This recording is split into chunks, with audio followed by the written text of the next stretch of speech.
Hey guys, welcome back to the DNN Medical Series. This is your girl Nikki, and today I'll be talking about auscultation of heart sounds or auscultation of the heart.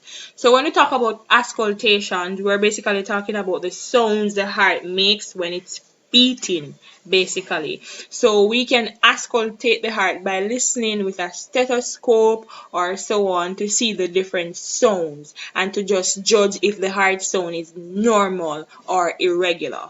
So let you guys hear the normal heart sound. So the normal heart sound sounds a bit like this.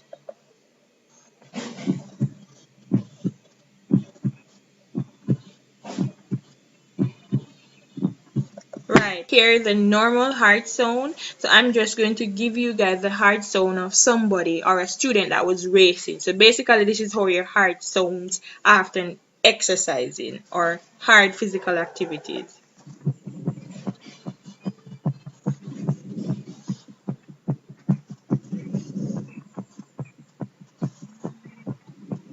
So you can basically hear a different beat. So one is faster than one. That one is faster than the normal heart sound. So how do we get heart sounds? So your examiner or your doctor just basically use a stethoscope to listen for different areas to find out if it's working properly or if it sounds like the normal heart should sound. So first, let me not assume that you guys know the different structures. So let's just label different structures here. So this is your clavicle or your collarbone. This is your sternum. This thing like a sword in the center is your sternum. This is the manubrium of your sternum. This is the xiphoid process of your sternum. These are your rib cages. And in your rib cages, you see spaces. So we call these spaces intercostal space.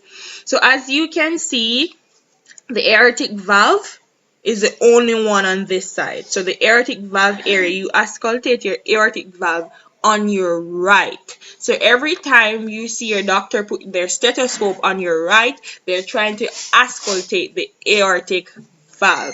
This is the only one on your right. So this is basically, look, 1, 2. So it's in the second intercostal space. So remember, your aortic valve is the only one on your right, and it's in the second right intercostal space, and it's basically right off your sternal border. So it's basically right off your sternum. You can see that there. So we're finished with that. The next one now is this one, your pulmonary valve. So you notice that your aortic valve and your pulmonary valve are basically in the same line, but they're on opposite sides. So the aortic valve is on your right, the pulmonary valve is on your left.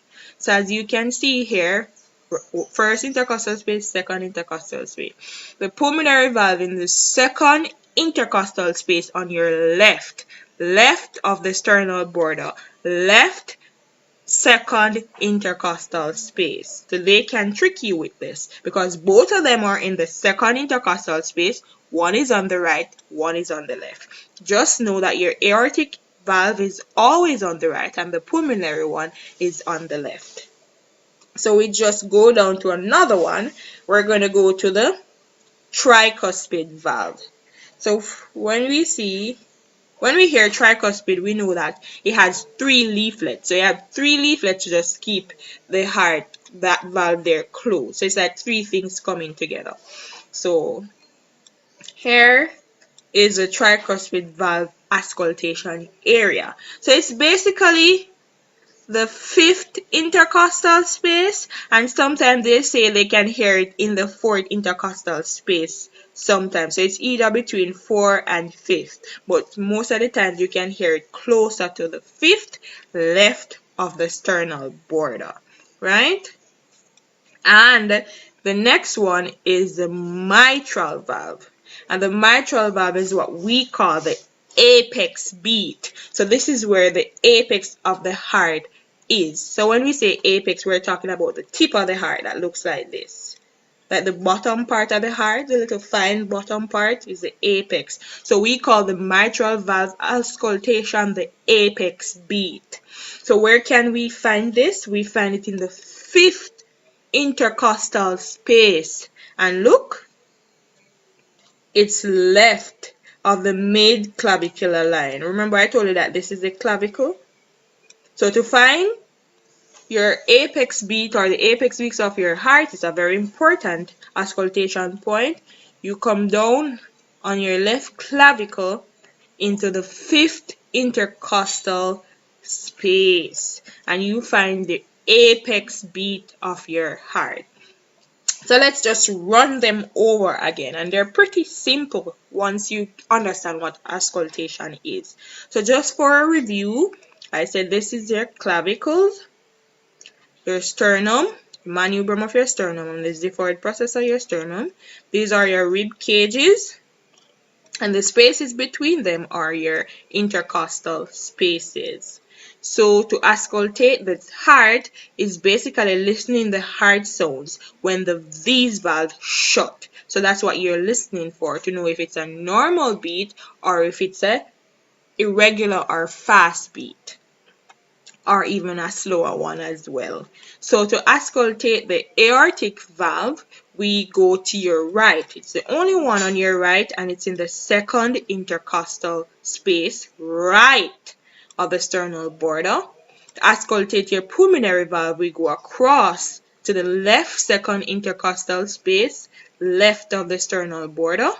To auscultate your tricuspid valve, we go between the 4th and 5th intercostal space on your left. And to auscultate your apex beat, we go over in the mid-clavicular line, middle of your clavicle, come down to your 5th intercostal space on your left, because the heart is more positioned to your left. So you'd expect the apex beat to be on your left. So one last time. So A, P, T, M. And that's it for your auscultation points. Until next